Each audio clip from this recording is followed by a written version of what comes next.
যে জীবନରେ কেবে পাইবার আশা রখি নথিলা হরেই সারিলা পরে দুঃখ করব কাହିଁ? দুঃখ তো তମ ପାଇଁ ଦିଦିକା କୁଳିଆ ମନୋଜ ଦାସ ସେଟା ତମର ବନ୍ଧୁ ହେଇ ସାରିଛି। ପାଠଶାଳା ପୁଅଟା ତ ଟଙ୍କା ଅଭାବ କରିଗଲା। ନିଜ ଭଉଣୀର ତ ସର୍ବନାଶ ହେଇ ସାରିଛି। ତାନେ ତ ବିରାଜ ତାକୁ ଫେରି ଯାଇଛି। ଆଉ ତମେ ଯେ ନ ମରି ବଞ୍ଚିଛ କାହିଁ? ওই নিয়োজিত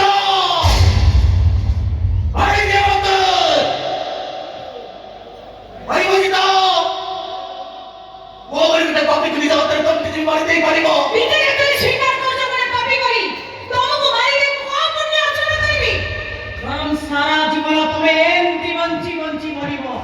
সারা জীবন বঞ্চি বঞ্চি মরিব। এইটা বঞ্চিত হয়ে আমার পাই বিপদ। 10 ବର୍ଷ ତଳେ ଏଇଟାକୁ କୁକୁର ଭଳି ଗୁଳି କରି ମାରି ଦେଇଥିଲେ ବିରାଟ ତାଳିଆ ଭିତରେ ଏଇଟା ପାଚେରୀ ଠେଇ ନଥାନ୍ତା। ଅଧିକା ବିରାଟ ତାଳିଆ କାଠ ଦୂର ତ ନିয়েছে ସେ ତାଳିଆ କଲେ ଦେଶର ମୂଳବାସୀ ଭୁଲିପାରିବ ନାଇଁ। ମୋ ବଂଶ ଇଜ୍ଜତ ପାଇଁ ଏଇଟାକୁ ହେଇଯିବ।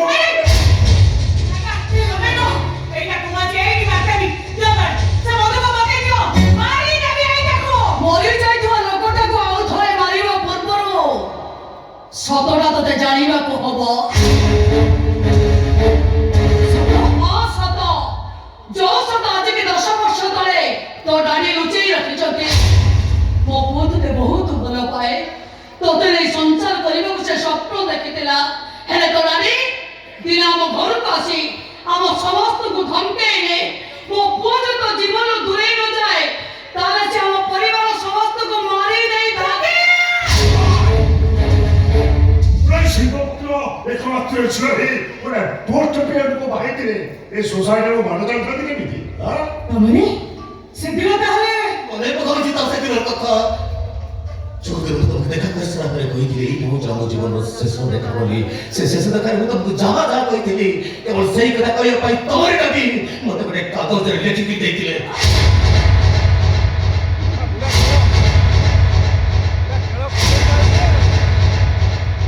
ତମେ ସେଦିନ ଯାହା ସବୁ କହିଥିଲ ମୋ ଡାଡିଙ୍କ ନିର୍ଦ୍ଦେଶରେ ତୋ ଡାଡି ଆମ ସମସ୍ତଙ୍କୁ ଗୋଟିଏ ଘରେ ବନ୍ଦୀ କରି ମନୋଜକୁ ତୋ ପାଖକୁ ପଠେଇ ଦେଇଥିଲେ। ତାଙ୍କ କହିବା ମୁତାବକ ମନୋଜ ତୋ ଜୀବନରୁ ଦୂରେଇ ନ ଯାଏ ତାହେଲେ ସେ ଆମ ଘରେ ନିଆଁ ଲଗାଇଦେବା ପାଇଁ ପ୍ରସ୍ତୁତ ଥିଲେ। ତମେ ତ ବିଶ୍ୱାସ କରିବ ନକରିବ ସେ କଥା ମୁଁ ଜାଣିଛି ତାର। କେବଳ ତମକୁ ହରେଇବାର ଦୁଃଖ ଆଜି ପର୍ଯ୍ୟନ୍ତ ନା ମତେ ଗୋଟାଏ ଦିନ ଶାନ୍ତିରେ ଖାଇବାକୁ ଦେଇଛି ନା ମତେ ଗୋଟାଏ ଦିନ ଶାନ୍ତିରେ ଶୋଇବାକୁ ଦେଇଛି। କେବଳ ସେଇଥିପାଇଁ ମୋ ପୁଅର ଲକ୍ଷ୍ୟ ଅନୁରୋଧ ସତ୍ତ୍ୱେ ନା ମୁଁ ଆଜି ପର୍ଯ୍ୟନ୍ତ ବିବାହ କରିଛି ନା ମୁଁ ଆଜି ପର୍ଯ୍ୟନ୍ତ ସଂସାର କରିଛି। ସେଠି ନାଟକ ବାଜି ପ୍ରେମିକ ବାହାଇ କଲେ ସେ ମୋ ଝିଅ ପାଇଁ ସଂସାର କରିବା।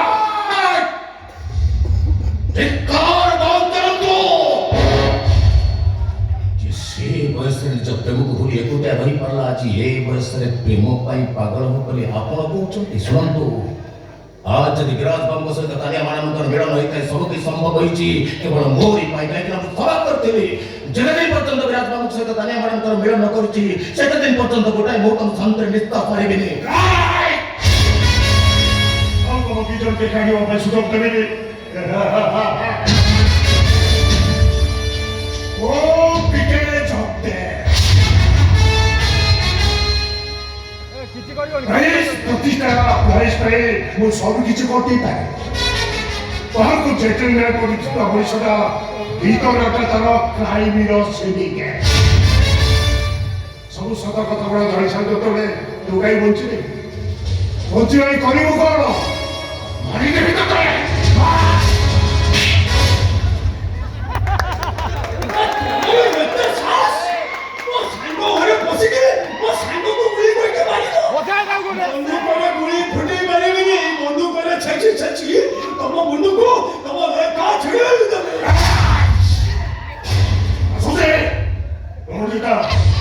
যদি পারিব তো ମୋ ପଦ ସହିତ ପଦ ମିଶାଇ ଚାଲିବା ପାଇଁ ଚିନ୍ତା କର।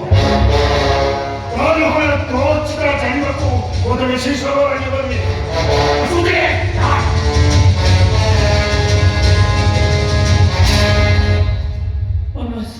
ମୁଁ ତ ଭୁଲ କରିଛି। 7 ଦିନ ବିତିଗଲେ ବି ମୁଁ ସେ ଋଣ ଶୁଝି ପାରିବିନି। ଜାଣିଛ ତମ ପାଇଁ ପ୍ରତିଶୋଧ ନେବାକୁ ଯାଇ ତମ ଭଉଣୀର ମୁଁ ସର୍ବନାଶ କରିଦେଇଛି। କଣ ହେଇଛି ମୈତ୍ରୀର? ମୋରି ନିର୍ଦ୍ଦେଶରେ ଗୁଣ୍ଡାମାନେ ଇତିର ଇଜ୍ଜତ ନେଇ ଯାଇଛନ୍ତି।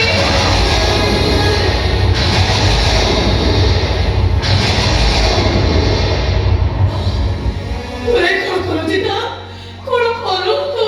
ଯଦି ତମେ ସମସ୍ତେ ମତେ କ୍ଷମା କରିବେ ନା? କ୍ଷମା କରିବାର ଅଧିକାର ନାହିଁ, କାହିଁକି ନା ଦୁନିଆରେ କେହି ଭୁଲ କଲେ ଯଦି ଶାସ୍ତି ପାଏ ଦୁନିଆ ଲୋକମାନେ ଖୁସି ହେଇଥାନ୍ତି।